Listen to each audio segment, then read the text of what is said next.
For the very first time on Nigerian television, it gives me great joy to introduce Amaris Ighodaro. Hey, Amaris. You want to clap for that? High five. Clap for that. How has fatherhood changed your life? It's changed me in a lot of ways. I don't think it's changed who I am. I feel like fatherhood just amplifies who you already are as a person. It just amplifies all of that when you become a father. How my dad raised me is kind of what I'm mirroring for my kids eventually. The only call that ever comes through, I can tell you who this is. Tell me. It's either my dad or my wife. All right, let's see. Daddy!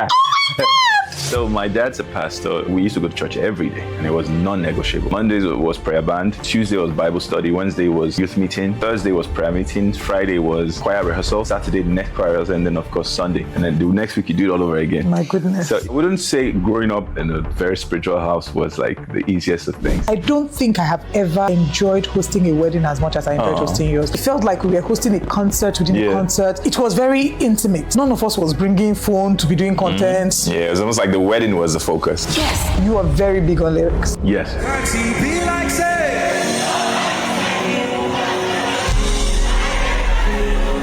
The market likes raunchy music that doesn't particularly focus on lyrics. Have you felt the pressure to change the kind of lyrics? Olive, can you sing? I can try. Olive, are you sure? Let's try. How are you, my friend? Keep going. How do you do, my friend? Iwi, oh my God. Iwi. Oh my God.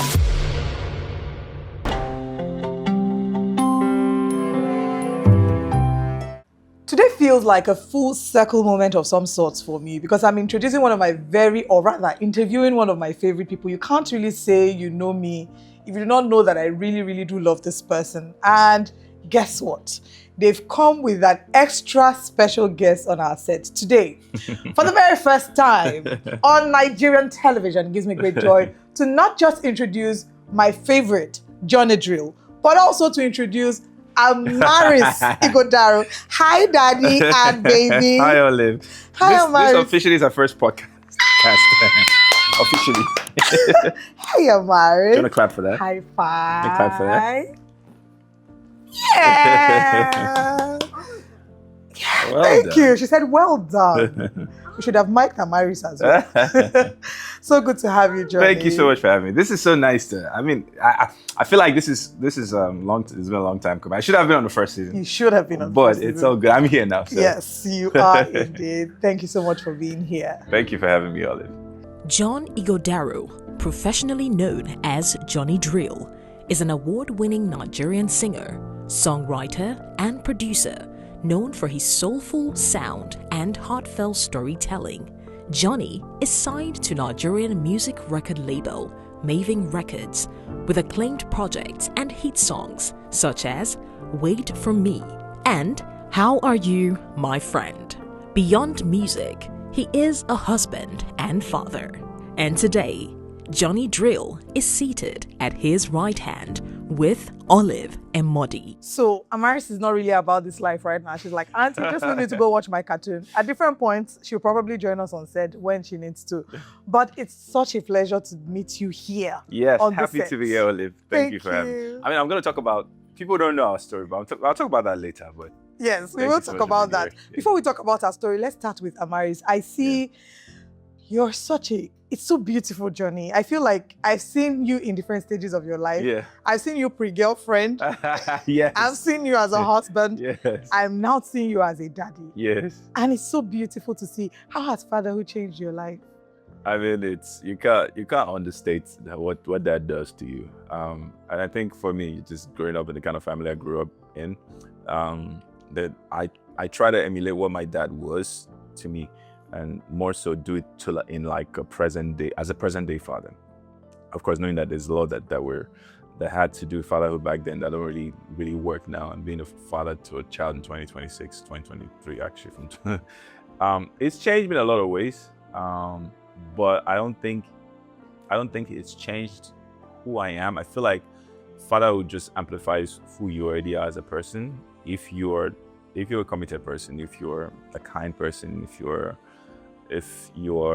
empathetic, right? It just amplifies all of that when you become a father. Otherwise, that's how you end up with fathers that are not present, that don't really care. It just amplifies who you are as a person. So I wouldn't say it changed me. I just say I amplified who I was. That's a beautiful, beautiful answer. And just to point out to our audience, you came here today, just you, your baby, your brother, and someone else from one of your friends. So it's not like Amaris's mom is here. No. And this isn't the first time. No, not at all. This isn't the first time you're taking her. This is the first time you're taking her for an interview, I think. Actually, the second time. The first time, which was even a lot younger then. She was probably like less than a year then. Okay. But then it was Timmy. Timmy was in the background holding her, and then she slept off. That was in the UK. But yeah, I didn't come with her. Today we didn't have the nanny, so couldn't really come with the nanny. And the mom, she's working, so.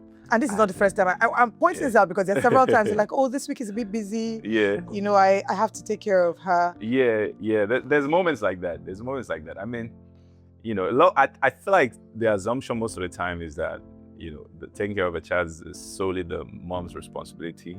And it's almost like, what's the dad there for? Dad is just there to provide, to protect. That's the like, but it's like, yeah, you kind of also have to be a father, you know, being providing and protecting.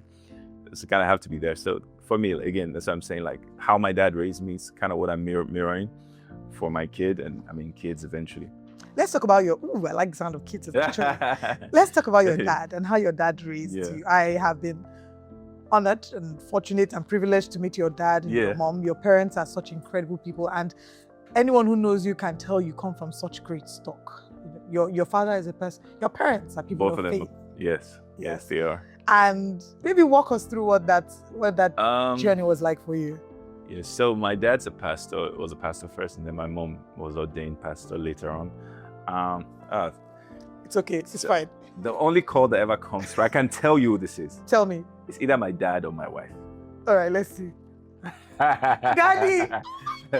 So, at the point where I was asking about it, he's calling. Exactly. So it's funny, like my dad, so I have DND on my phone. Right. Even when my phone's on silent, those are the only two calls, like just for emergency. Those are the only two calls. Can I tell him I'll call him? Yes, please. Hello, Daddy. Hello, Daddy. You should tell him that we're just talking about him. Daddy, can you hear me? Network. Hello, Daddy. Okay. Network. I'll call him back. Let me just put it on. Let me just turn on the network. I'll call him back. All right. Yeah. Anyway, so I was saying that for me, that's been my example. And both my parents are pastors. So I wouldn't say growing up in a very spiritual house was like the easiest of things. You kind of have to be. You know, my parents they're still spiritual, but they're a lot more, how do I explain? Relaxed, maybe. Not relaxed in the spiritual side of things. They still as spiritual as it gets, but they're a lot more understanding and a lot less strict. Because I remember growing up, we used to go to church every day, and it was non-negotiable. I still remember Mondays was prayer band, and I would go. Tuesday was Bible study. Wednesday was youth meeting. Thursday was prayer meeting. Friday was choir rehearsals. Saturday, next choir rehearsals, and then of course Sunday. And then the next week you do it all over again. My goodness. So it was, I think it got to a point where I was like, I don't have any other life beyond just going to church every day. But I understand what they were trying to do, even though right now I can probably think that it's quite on the excessive side. I mean, I want to spend all my days in the presence of the Lord. But you know, you kind of have to, you know, there's a life outside of that. You have to be in the world, you have to work, you have to figure out your career, stuff like that. And so it was hard back then to be able to having to do this like every day. So I wouldn't say it was easy, but in terms of just the Christian values and faith and being able to have a solid foundation, not just as a person, but also as a child of God, I think that was essential. It really did help because like there's situations, and I'm not trying to say this as being self-absorbed, but the situations I'll find myself that I know that this is not bringing honor to God. This is not going to bring glory to God. And I remove myself completely.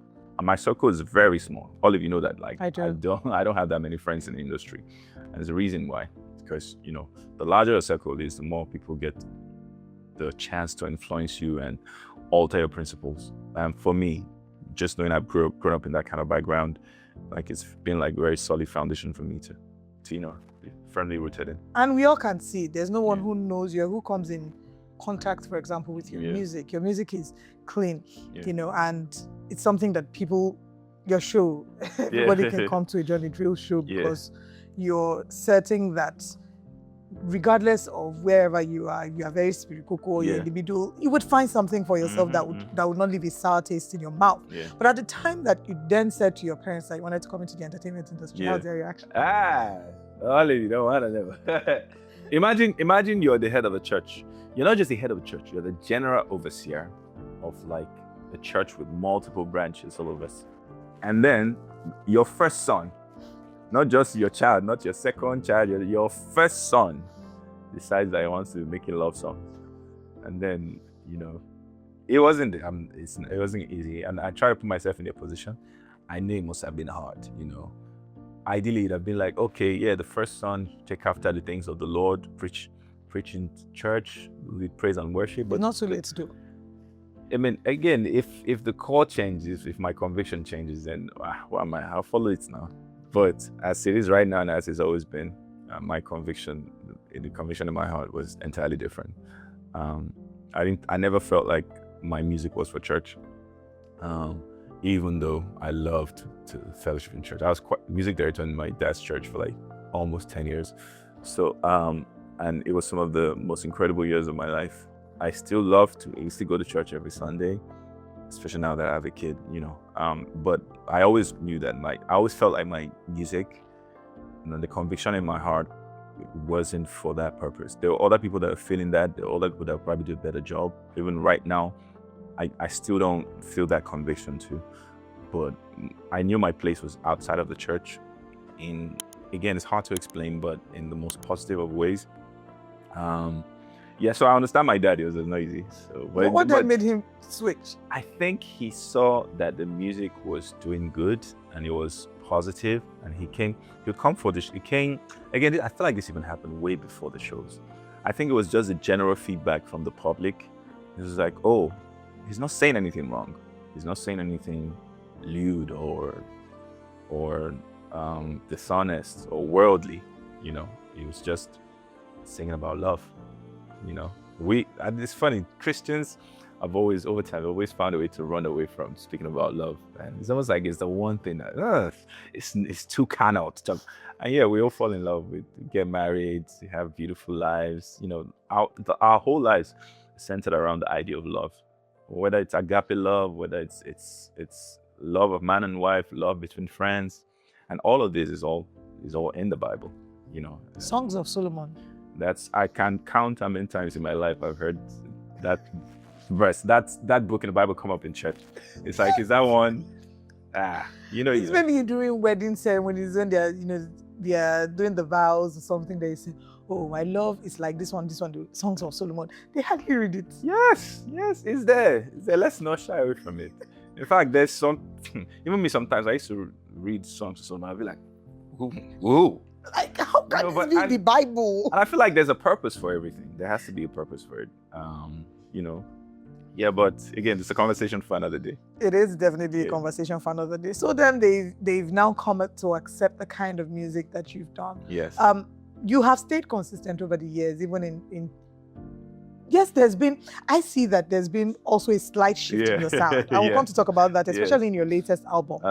But have you felt the pressure to change the kind of lyrics that you typically use? Have you ever dealt with that pressure to say, let me do what the market likes? Yeah. The market likes raunchy music.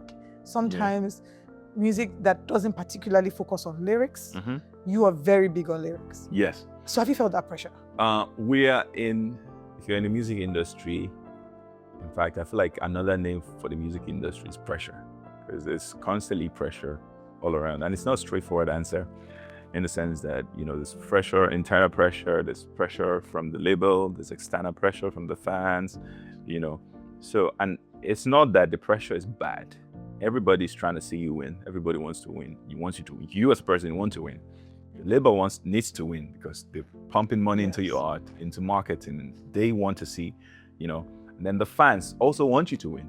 Because as much as the fans want to be like, oh, this guy is just for us, is niche, let's only a few of us know him. Like, it's a bigger feeling, it's a better feeling when, and I'm sure if you, because you've been there from the beginning, you can, seeing your artist be on, like, go from literally nothing to become this big thing that thousands of people are coming to his shows, thousands of people are singing to his songs. I feel like it's probably one of the biggest feelings for every fan that has started from ground up with an artist. So of course there is pressure everywhere, but I think what's most important for me is not to ever let the pressure change who I am as a person and as an artist and my vision as an artist. What I think we've had to figure out is how to be able to reach more people. And sometimes what that means is, some people call it, change in sound, but I see it as exploring, as, blending, fusion. Because sometimes, like, you only get the best results when you think outside of the box, outside of your own box. And for example, How Are You My Friend? I always go to that example. I would never come up with How Are You My Friend on my own, right? It's a song that the message is not far from what I'd probably sing about, but sonically the sound is probably something I would probably never have come up on my own. But I had to be in the studio with Jazzy to be able to make a song like that. Sing for Believe Me, sing for a bunch of other songs. And I think the one thing I've learned over the years is that sometimes it's when you collaborate, it gets you to do things that you'd never do on your own. And, again, we're making music for people, we're not making music for ourselves. So if it reaches more people, right, that's the end goal, because you want to be able to reach more people. You want more people to listen to your music. All right. If you're in one spot and it's just for like a small community of people that love you, that's important. But it's also like, what's wrong with reaching for the stars and the sky and the universe, Yeah. Right. Now that you speak about Jazzy and collaboration, let me say something. Jazzy was so supportive of season 1 of our podcast. Oh yeah? He collaborated on several of our videos. And I think he's like so supportive of even people that I believe he doesn't even know on social media. Yep. We didn't do any publicity for season 1. Like, there was no promo. Yeah. It was me, friends, people that saw that reposted. Yeah. He collaborated on a few episodes, and wow. I just wanted to use this opportunity to say big thank you to Don Yeah, Jazzy. Jazzy is the best. Everybody knows that. You can't. It's funny when we talk about Jazzy and how nice and good of a person he is. People think, I'm just trying to hail him because he's our boss. He's not. Like, it's not because of that. He's actually genuinely a kind person.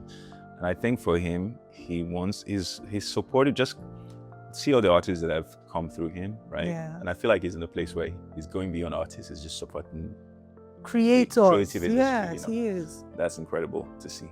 And not only has he supported in helping with, collaborating with you to also build the brand that is Johnny Drille, Yeah. he gave you wife. In a way, I think. Yes, no, it's true now. Yeah, I met my wife at Maven. Yeah, so If how not was for Maven, that? I probably wouldn't have a wife right now. I know. You'll have been single. Yeah, I still have been single. How was that for you? It was amazing. When you had to be coding your relationship. I know, we had to, it wasn't easy. It's funny, I think about it now and I don't realize how much work we had to put into like just keeping it on the wraps for so long, because we started dating in December of 2018. And I don't think the rest of the world, I mean, you knew way before that. Yes, I did. Well, the rest of the world only got to know, like, I think July 2023. Yes. So that's probably like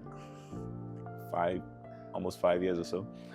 Because you had then gotten married. We had gotten married. A year after, was it a year? A year. Or 2 years after a year that you and announced. 7 months-ish. Yeah. Yeah, so I mean, it wasn't easy keeping on the ropes, but I'm grateful that I met my wife at Maven. Again, I always tell them, imagine I was not at Maven, And it's funny, I remember the first show we did at Journeys from Life. Yes. That was in October. Was it the one in Morio Kola? Morio Kola, Yes, the very first one. yes. The one you hosted now. I hosted Olive a number. hosted my first ever show, and she's hosted a lot of them after. Do you know, I even mentioned it in my podcast. When I first started it, I'm like, before you will now turn me to pastor because I've been Christian content. Yes, Johnny Drille's lyrics are clean. I'll still host Johnny Drille's show tomorrow. People should not come and tell me. And I will perform. And I think, okay, I'll talk about that later. Okay. But I mean, she was at that show, and she was in front. And I remembered, I feel like I seen her before, like maybe 2 times, but that's probably like the 3rd time. And I was just like, what's she looking at? What's she looking for in my shirt? It's just, I hope she's having a good time though. Oh. But we didn't start dating until like a month after that. That was quick. Oh. I know. 1 month. And somebody will be doing talking stage. Started dating. Like enter relationship now. No, not relationship. Going on no, dates. we are going out. No. And how long between dating and relationship? I think we officially were in a relationship around February, March. Sorry, I don't know. How many months after? So that's like 3-4 months. Exactly. Yeah. Nigerian men, take notes. They've been talking stage for 1 year. Then you ask them what's happening. Like, we're still getting to know each other. Let's go with Mind you, we dated from then till January 2022, where we got married. So still. It doesn't matter. it didn't matter. No, your wedding was so beautiful, Johnny. So I don't. Which you hosted, by the way. Yes, I did. You know, I just say, see how many things Olive was hosted. We are too intertwined at this point. You know the funny thing? I don't like hosting weddings. Oh yeah. I don't. As a matter of fact, many people have come to me to ask me to host weddings. I say I don't host weddings. Well, don't be saying that on camera. Don't be saying that on camera. No. Let me explain. So now I've stopped that. I've stopped saying that. But typically, even till now, when people come to me to say, oh, do you want to host this wedding? I refer to somebody else or some other people. Mm-hmm. Maybe once in a while, I can make exceptions. I remember the day you asked me to host your wedding. You took me to dinner at a certain restaurant in Lekki. And then you told me, I was like, of course, it will be my joy. And I don't think I have ever enjoyed hosting a wedding as much as I enjoyed hosting yours. And it's maybe there's a part of because you love this person and you're happy for them. Yeah. But I also think there was the idea that none of us was bringing phone to be doing content, that it was very intimate. Yeah, it was almost like the wedding was the focus. Yes, everybody could focus. It felt like we were hosting a concert within a concert at some point. I dragged Rema to stage, give him mic to come and perform when his song is going on. It wasn't like there was a scripted performance. All of us were doing freestyle. At a point, I started rapping. Ladipo was like, who is that? So he can rap. It felt like it was just young kids all out to play and have fun. Yes. And it was such a beautiful thing. And it made me think, I'd like to have something like this when my time comes. Something so intimate. Yeah, you should. And I feel like you're that kind of person. You're that kind of person that just want to do classy, cool, few number of people. That I can look around and then we will play. Because I know everybody in the hall. Yeah. Let me meet husband first, chat. Okay. So now let's talk about the evolution of Johnny's Room Live over the years. Yeah. And your brand, your music. Yeah. You have a cult following. So it keeps increasing over the years. Every year I'm seeing new converts. But again, Johnny's Room Live is definitely my favorite concert to host because it feels like I'm speaking with family. Yeah.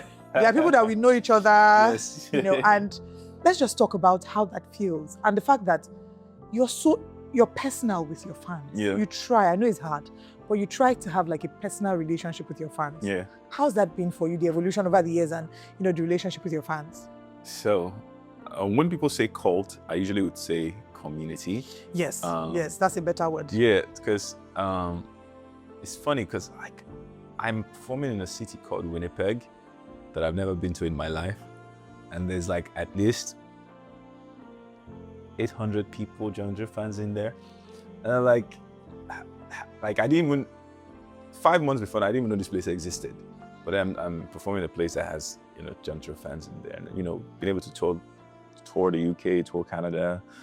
And we're doing the US next month. Like, it's incredible to see how that small seed that we planted in 2018 in Moyokola that you hosted, where we're probably not expecting more than 100, 200 people and 3,000 people show up.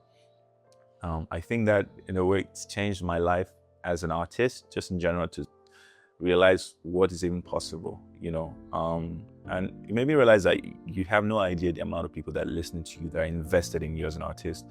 Not just an artist, but even as a person. So for me, it's incredible that I'm able to do that. And I'm grateful to be able to do that, to have fans that are that invested in my music. And, again, it's been a couple of years since the first show and we're still going strong. And I feel like it's probably the one consistent show that any artist does is, this year will be 8 years and we've never missed a year, So I'm grateful. I am grateful too for you. Yeah. It's so heartwarming. You know, the UK show, there are Yeah. people who are posting and like, oh, my leader, they will send me a message and say, my leader, just to show you that I matched my attendance. And I will laugh. It's just so heartwarming that there are people that are so loyal. And every time you have like new, and you know, there's a myth that I want to dispel. That many people, I've heard people say, oh, you know, Johnny Drille has more female fans. It's a lie. It's a lie. He has They a lot will of be shocked. A lot of male fans. They will be shocked. I know because I host it and I'm seeing them in the audience. Aside that, if you go on my social media, my Instagram, for example, is 60% men, 40% women. My Spotify thing is about it's more men than women. Everywhere it's more men than women. People never believe that. Wow. Yeah. Okay, so now let's talk about, you know, your prospects for, okay, no, let's talk about your album first. Your latest album. Congratulations on that. Thank you. How was the process of putting together that project for you? It's some my debut album was in 2021, which you hosted, by the way. Yeah, you see how many times Olive hosting everything Johnny Drille. I'm a Johnny Drille stan. She hosted the listening party, the album listening. So that was in 2021. Then it took 5 years to do the new one, and I know it took so long, but I'm grateful that it's come out. I wouldn't say it was easy to put it together. In that I'm like, this album it has all Johnny Drille. It has old Johnny Drille, classic Johnny Drille, has new Johnny Drille, has future Johnny Drille. So it was difficult finding a way to blend all that into like a cohesive project, but I think we did it. It's the album that I've done the most collaboration, because it's like 8 different artists, unique artists. There's Fireboy, there's Tiwa Savage, there's Angelique Kidjo, there's Lil J, there's Young John, there's Ira Star, there's Akila. Yes. There's one that starts with G. Yeah, Jerub. I was like, oh, you know. Let me be honest, I hadn't heard of Jerub before. Oh yeah, no, he's incredible. His voice is so beautiful. Yeah, he's based in the UK. Look him up. Incredible artist. So there's a lot of collaborations, and I mean, big shout out to the NR team, to Rima Veda and Jazzy, of course. Tega worked so hard on this as well. But I'm glad the album's out. It's a beautiful album. I think people should absolutely check it out. Okay, so I'm trying to see which of the songs on the album is your favorite. Yeah. I'm trying to see. I struggled. I really liked Angelina, by the way. Oh, yeah? Yeah, I like that. Well, Angelina came out way before the it came album. out a couple of I loved the promo. There was one particular one you did where you took her to shop and then she came with like long receipt. I say they don't show my guy shady. Oh my goodness, I know. I'm trying to think which is my favorite. I can't decide. Do you have a favorite on the album? I don't have a favorite. I have favorites. Okay, In Time, Mind Blown Away, Colorado, Chokehold, Waste Your Time. Do you have any favorites? Let me see. Okay, let's see the favorites that you have. I like Angelique Kidjo. I like the one with Angelique Kidjo. Yes, I love her, so of course I loved that one. Yeah, I like the last song on the project. It was called Second Chance. I like Waste Your Time with Jerub. You know, I really liked that song. That was what made me go. First of all, I heard his voice. I heard the lyrics. Yeah. You know, talking about not being here to waste your time and all of that. I was like, oh, I really like the song. Yeah. And then I heard his voice. I'm like, this person's voice is so unique. He is I had to go look him up. He is dope. To be honest, I feel like I like all the songs. Okay, if I didn't like them, I'll put them. Which one was the easiest to write? Which one was the hardest to write? Easiest to write. Easiest to write was probably Chokehold with Akila. I wrote it with a guy called Akiru. It's funny, Akila. Ooh, nice. And then hardest was probably Second Chance, the last song out, because that song I started writing in 2021, and I didn't finish it until like last year. So what's your creative process like? I mean, it's not one thing. It can be anything, but usually it's like having the idea of what you want to sing about, and then trying different melodies and seeing what's most catchy or what interprets the song the best. So it's never one thing. For some of the pop songs, it's like going in front of the microphone and just like singing rubbish melodies, just rubbish words, but like you know, like just like rubbish words but sounds, and then just figuring out what's nice, what's unique, and then using that and put in words. Sometimes even some of that gibberish sounds like you're saying something, and then now just find a way to make it make sense. That thing that you call nonsense, I just said it. I'm like, see how melodious. Come on. Let me put you on the spot. One day invite me, let me sing with you. Hey. Happily, Let me try. Let me do one. Let it be my record that I've done one song. Olive, can you sing? I can try. Sing, let me harmonize. How are you, my friend? Keep going. How do you do, my friend? Oh my God. Oh my God. What just happened? Take two. What just happened? So there's a part of me that wanted. So while I was trying to harmonize, I was trying to do Don Jazzy's part where I was it, friend. So the thing just jammed in my head. I can't do it. I can do it one more time. Oliver, are you sure? Let's try. Okay. Please, let me. How are you, my friend? How do you do, my friend? I know sometimes it be like say nobody send you. That's when I lie. I did for you, my friend. Okay, Olive. Okay, Olive. That's not bad. Don't play with me. Oh, they'll wow, see that's they'll nice. see Abby. It's okay. So they'll qualify. Yes, absolutely. Even if you don't qualify, you sing. Thank you. Thank you. I want to have that on record at one point. Since we've just finished giving Don Jazzy's flowers, let's talk a little about the industry. In terms of collaborations, I know you mentioned doing a lot of collaborations, you have done a lot of collaborations on this new album. What do you look at when you're deciding who and who to collaborate with? So first of all, they have to be talented, uniquely talented. I think that's probably the most important thing. And I think also I have to be just from word of mouth and other people's experiences, kind of have to know that they're good collaborators. What makes a person a good collaborator? So you can see track record. When you release a song, when they release songs with other people and they are involved in promoting the song. Right. And they talk about the song on the social media, they share it, that kind of thing. Those are collaborative people. And sometimes you can even tell in the effort they bring to the song itself. Sometimes when people do a song for you as a favor, they come in let's just do it, and then they don't come correct. You can tell it's very low effort when they in the actual singing, the performance of it. So from track record, for example, if all the people I featured on the album, first of all, they're all talented. And by the way, these were the most incredible collaborators I've ever seen. From Angelique Kidjo. Angelique Kidjo sent in a verse in 2 days. And she's asking us, what content do you want me to shoot? She's posting on her own, and this is Angelique Kidjo. The Angelique Kidjo that has done this, that's such a legend. She's incredible to work with. I love her. Jerub also sent his verse in very quickly. And we did a bunch of content in the UK. He came for it. He waited for us for 2 hours because there was traffic for us getting there. And then he came for the show as well. We did it live, free of charge. It was very amazing. Tiwa Savage. You don't want to get me started on Tiwa. Tiwa had to come to the studio twice to record because we had to redo the whole thing again. Fireboy. I don't want to even, I feel like every single person on that project was very kind. Loj came by the house to record his first.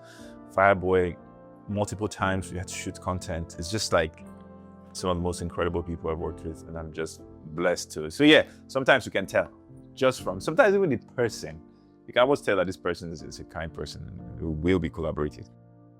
Interesting. I'm happy to hear the fact that all these people on the album have been collaborating. Just to mention, for those who are yet to stream the album, please help us stream our markets. I beg you. Before the next time. This album. Yeah. I remember the last one was Before We Fall Asleep. Yes. And now we have Before the Morning Light. Yes. How did you decide the name? So first of all, the idea. So I thought of the album as 3, right? So now there's 2. There's one more. When is that one coming out? Sorry. I don't know yet, but it is gonna come out. Yeah. So, it won't take that long. It won't take 5 years like the previous, this last one took. So the idea was to mess around with the idea of time, the concept of time, and how time heals, how time changes people, and how time can, evolve. Just the essence of time, right? But interestingly, the title of this album is on the first track of the first album, which is your favorite song on the album, My Kind of Brown. Yeah. So if you play that track, the first few things you probably hear. Your reflection. Actually, you know what? No, not that. It's actually early on. Let me play. You probably hear it. Let me just play.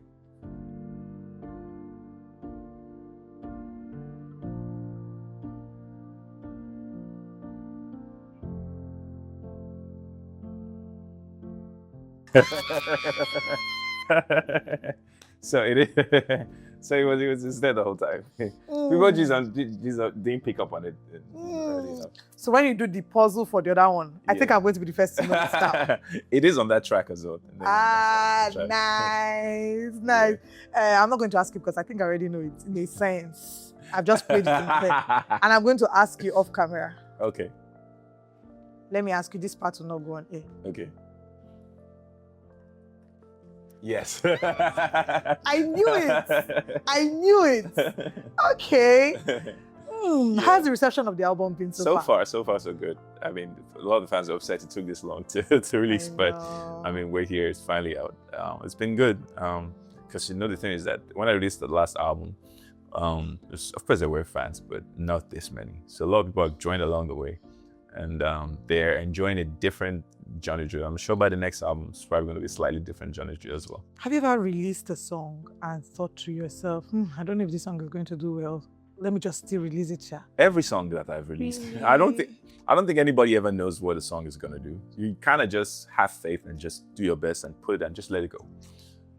When people sometimes say, "Oh, I'm releasing my next hit track," my brother, you don't know if that song is gonna be a hit track. I understand speaking into existence, but sometimes it's almost like I like to be surprised. For example, when How You My Friend did what he did, I wasn't expecting it. As a matter of fact, I wasn't even sure what that song, if it was gonna even do anything, right? But it did what it did, and I was blown away. Same with Believe Me, right? There's some songs you put out and they surprise you, and then some songs you're like, oh, this is the next big thing, and then it goes out, and then at the end of the day, you're not in control of like reception. Once the song leaves you, it's now left for them to decide what they want to do with the song. Are they gonna like it or not? Are they gonna show it love or not? Is the song gonna connect with them or not? So it's like so many factors that are existing outside of you. So sometimes you don't know if it's going to do well. Yes. Just kind of put in your best foot and hope it does. It's just like with content creation. Sometimes you put in all the effort. You want to shoot this video, get all the cameras, shoot different angles. You post it. When you look at the views, like, I know. Then the one you just filmed with no makeup on your phone is the one that will be doing numbers. To me all the time. There was one video from one of my shows in Abuja. As a matter of fact, the camera was out of focus. It was blurry, like almost 80% of the time. And I held on to that video for a long time. And then one random afternoon, I was just like, I don't have anything to post to. Let me just and Olive Emodi, that thing is 14 million views across TikTok and Instagram. And I was like, what? Sometimes let me know if I think it and just let it go. Wow. Yeah, it's crazy. Wow. Beyond second guessing music sometimes, do you ever deal with imposter syndrome? So in the sense that I wouldn't call it imposter syndrome. I feel like maybe I've gotten to a point where I feel like I'm about to brag. Like I've worked hard enough. Like I work really hard. I'm not to say I deserve everything I get, but I did try, So I don't really feel that level of imposter syndrome that a lot of people feel, where they feel like, oh, I don't deserve the love I'm getting. I don't deserve this reception. But I feel like sometimes it's also understanding that and knowing that you work hard and you do deserve good things. You deserve to have a happy life. You deserve to have a beautiful life. Not to say everything I've done, I feel like I've deserved. Sometimes it's also just God. I guess maybe that's, I wouldn't then call it imposter syndrome. It's just grace and God showing up for you and making paths that are crooked and rugged straight for you. And, there's just blessings. And because I'm a child of God, as a child of God, and tapping into that privilege of being a child of God, then I do. It's what I get. It's one of the perks of being a child of God. You get what I mean? It is. It is, definitely. And I know that you have such a busy schedule and there's work. And beyond that, like you're such a talented, hardworking person. You're not just talented, you actually put in the work. Yeah. You're a very involved, committed dad. How does that impact your spiritual life? So I think now that I have a kid, it all starts to make more sense why I kind of have to be to her what my dad was to me, or what my dad is to me, because he laid that spiritual foundation that I'm standing on to this day, right? And it would be a disservice not to do that for my own kid, because I was privileged enough to have that kind of solid foundation.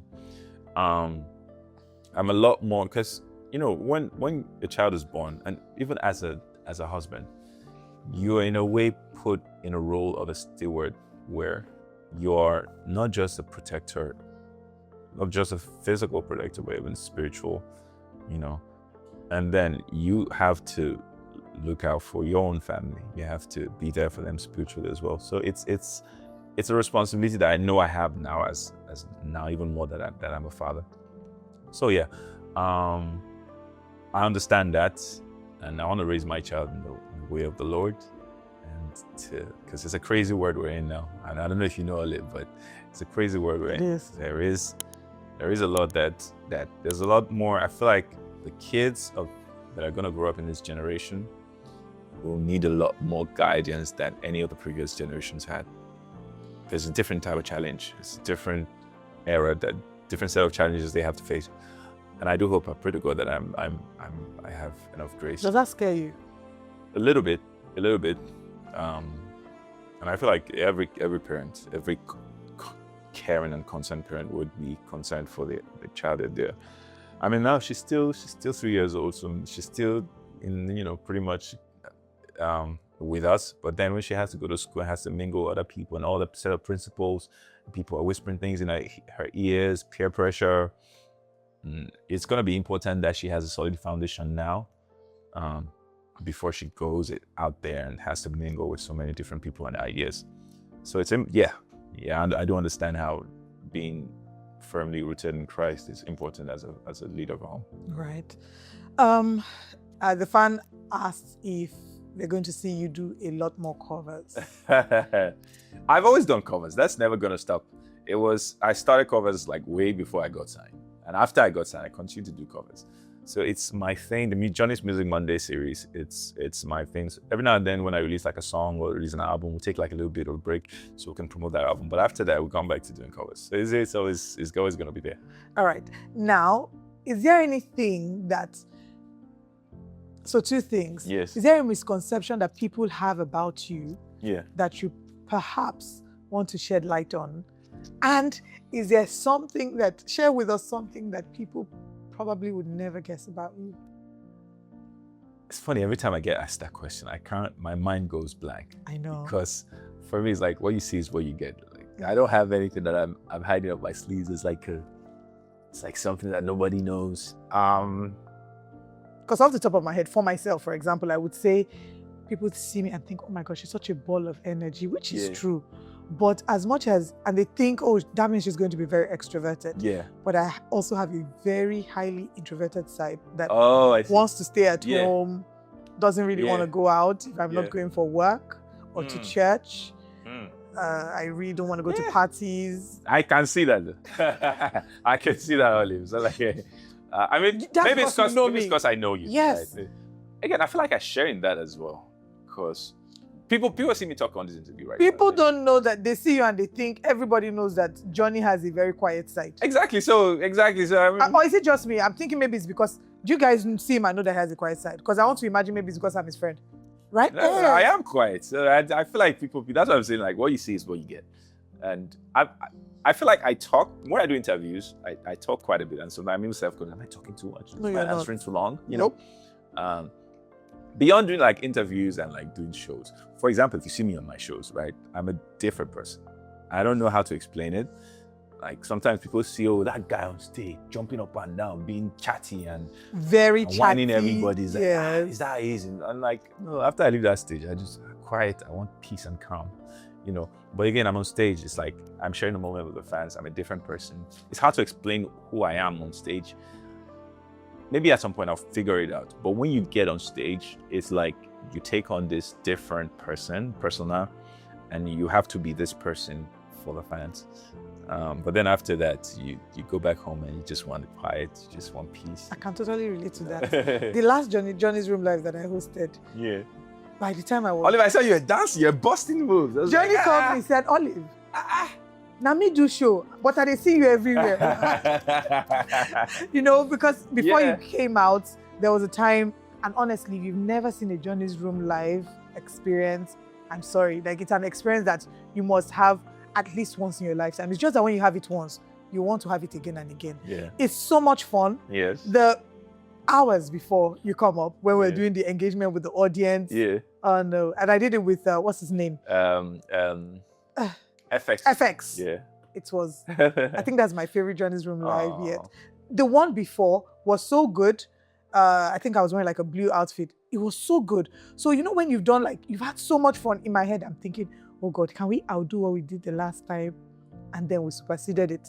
By the time I was done, I got home. That's why I realized that I think age is sort of catching up. I'm just like, oh my God. I can't do this with these Gen Z people. Bro, yeah, energy. Nah, it's something else. But it's always a delight to behold. Yeah.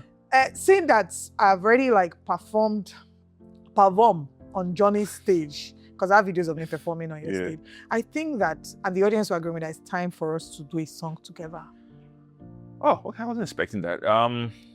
Well, based off of my assessment of your singing capabilities that you just displayed not quite long ago, I would say maybe let's put a pin on that. We can come back to that in the nearest. I was just kidding.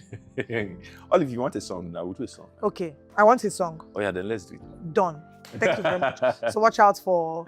Will it be Olive featuring Johnny Drille or Johnny Drille featuring Olive? It will be Olive featuring John. Not Johnny Drille. Featuring John. You have to coach me before. No, fine. No, by the time I coach you, you will not believe that it's you again. I'm serious, so no, I got you to I it. got you. You sound like Selena Gomez. By the time I fine tune everything, don't worry. I got you. Olive, I got you. Okay, so now let me go back to the very beginning. Yeah. Do you know how I found out about you? I feel like I know, but I can't remember. But I do know. By the way, let me just mention my first ever. It's funny we're doing another interview today. My first ever. I don't know if there's footage of that. My first ever interview. I will go and look for it. On radio? Was it radio or TV? It was TV. My first ever interview on TV. This was in 2017, I think So. 16, 17. 2016. 2016, yes. It was 2016. Yes. First ever interview on TV was on a show that Olive Emodi was hosting. Ever. Do you realize what I'm looking at that camera? Ever. The first ever Johnny Drille interview on TV was Olive invited me. Oh my goodness. I'm so honored, honestly. Olive, it's 10 years. It's been 10 years. Yeah, we've been at this for a long time. Crazy. Now let me tell you how I found out about you. I was in the car. I think it was Peter. No, sorry, what's his name? Your drummer, your former drummer. Ifiok? Is it No, Ifiok? the one that relocated. I think he used to be a drummer for P Square. Oh, Jefta. Jefta. Jefta, yes. Yes. It's funny, I saw him last week in Canada. Really? He's in Canada now? Yeah, he's oh, moved to bless Canada. him. Yeah. So I was in the car and a song was playing. And in my head, when I heard the song, I thought, this is fun. You know, fun. The people that sang, I think it's Tonight. Yeah, I think so. Anyway, I was like, oh, I like the voice. The next thing I heard was, my love, I know go deep. I said, wait, hold on. Did these people just speak pidgin? You know, I said, oh, it's not people, it's my friend. I said, who is your friend? He said, Johnny Drille. I said, I love his voice. Yeah. Oh my gosh, what's his name? Then I said, okay, I took mental note of that. Yeah. And I didn't forget. I got home, I looked you up.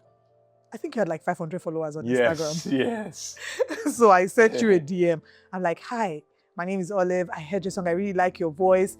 I would like to interview you. And then he said to me that you're not based in Lagos, so you're based in Benin. And I said, whenever you come to Lagos, please let me know. And then you said, okay. And then eventually you came to Lagos. Yeah. And I knew. I can't tell you what it is, Johnny. I just knew you were going to be a star. Because you had star qualities from the jump, right?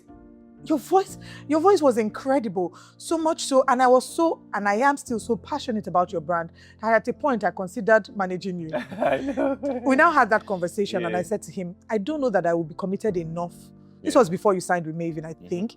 I said, I don't know that I'll be committed enough to build your brand as much, because at that point, I also was still building my brand, and I needed to be honest with myself, right? But I just knew from the jump that this person, I love this person's voice. And it was beyond your voice. When I met you, you have a light about you. And I just knew that I just love this person. And then I made a pact with you that you're going to sing me down the aisle. Yeah. I'm still gonna. Yes, you will. The deal is still on the table. But you're not really praying hard enough. I'm gonna. Okay. You didn't tell me now. Now I'm going to go and kabash. Yeah. Because it needs to happen soon. It's so gonna that before I marry, so now come and be doing a Shebi lady. God forbid. It's gonna happen. Yes. And honestly. You men, this jewel, priceless jewel. Come on, man. You are missing out. I'm not when I say men, I'm not talking about all men. I'm talking about you particular good men. You know the one I'm talking about. I have to cut this clip out and play it. And then I'll put it out as advert. Husband wanted. Man with correct. I'll now put all my qualities there.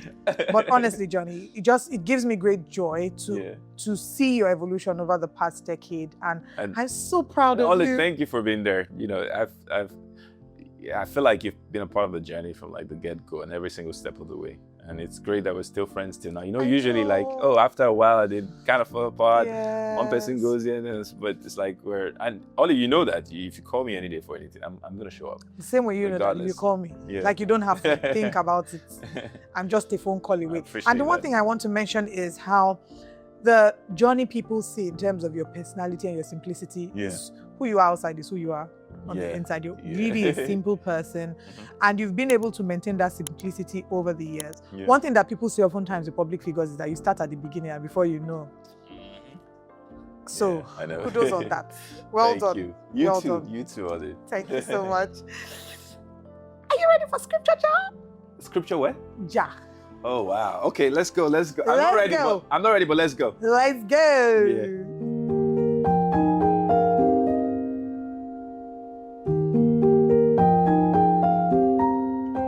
So, time for you to pick the general market.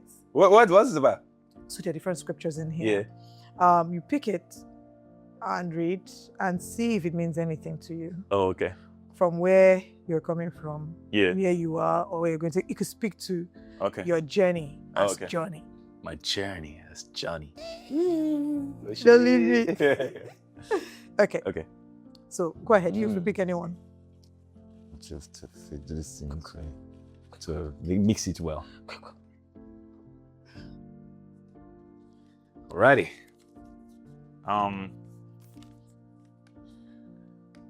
Luke 12, verse 7, New Living Translation. And the very hairs on your head are all numbered, so don't be afraid. You are more valuable to God than a whole flock of sparrows. You know what's crazy? Tell me. Last night, because I was jet lagged, so everyone was sleeping. I was just looking for stuff to just do. And I was researching about the universe and how so little of it we know. And I don't know if you've heard of this, but the closest universe to us is a universe, what do you call it? Planet. It's not planet, it's I don't know, there's a name for it. Orbit. Whatever. Oh, no. So it's called Andromeda. It's like 2.5 million light years away. I don't know if you understand what light years mean. Yes. So when you on a light, the speed of light, that's essentially the speed travels, of light. 2.5 million light. So it's far away. Our current technology can't possibly reach it anytime soon. So it's like a different universe so far away, but we can see it. And what the craziest part of it is that because of how light travels, sorry, I'm going to do science. Because of how light travels, what we are seeing of it right now might not even be what it is right now. So what we're saying is the light that traveled to us. What we're seeing is the present iteration of what it was 2.5 million light years away. Wow. So and then thinking of how vast the universe is and how God is in control of all of it, but he still cares about Johnny Drille that is in Earth, that is literally such a tiny speck in all of this magnitude of God's creation, and that he still cares for me, and still cares for my tiny hair in my head like this. It's just incredible. It is really incredible. We are loved.